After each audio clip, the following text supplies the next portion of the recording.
Hi friends, welcome back to my channel. எங்கள் வீட்டில் daily கேட்குற ஒரே ரெசிபி என்னென்னா பொடி இட்லி, பொடி தோசை. இது தாங்க கேட்பாங்க.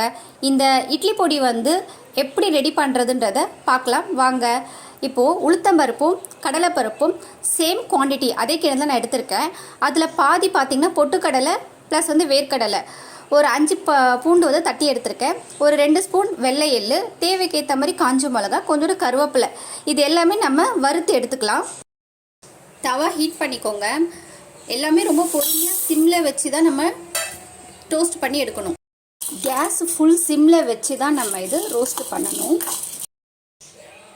அவ்வளோதான், இந்த அளவுக்கு டோஸ்ட் ஆனால் போதும். அடுத்த நம்ம உளுத்தம்பருப்பு போட்டுக்கலாம். உளுத்தம்பருப்பும் இதே மாதிரி டோஸ்ட் பண்ணி எடுத்துக்கலாம். உளுத்தம்பருப்பும் டோஸ்ட் ஆகிடுச்சு. இது கூடவே நான் எள்ளு ஆட் பண்ணிக்கிறேன். பாருங்கள், நல்லா டோஸ்ட் ஆகிடுச்சு. இப்போ இதையும் நான் பேனுக்கு மாற்றிக்கிறேன். காஞ்ச மிளகாய், கருவேப்பிலை, காஞ்சி மிளகா கருவேப்பிலை ரோஸ்ட் பண்ணியாச்சு. இதை பிளேட்டுக்கு மாற்றிக்கலாம். இப்போது இதெல்லாம் பார்த்தீங்கன்னா நம்ம ட்ரை ரோஸ்ட் பண்ணியாச்சு. ஆனால் பூண்டு மட்டும் நம்ம எண்ணெயில் தான் ஃப்ரை பண்ணணும். கொஞ்சோண்டு எண்ணெய் ஊற்றிக்கிறேன்.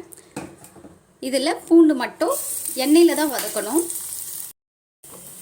பூண்டும் பார்த்தீங்கன்னா நல்லா ட்ரை ரோஸ்ட் ஆகிடுச்சு. எண்ணெயில் நல்லா வதங்கிடுச்சு. அவ்வளோதாங்க, கேஸ் ஆஃப் பண்ணிடலாம். பாருங்கள், எல்லாத்தையும் நம்ம வறுத்து எடுத்தாச்சு. கொஞ்சம் நம்ம கூலானதுக்கப்புறம் இதை மிக்ஸி ஜாரில் போட்டு பொடி பண்ணி எடுத்துக்கலாம்.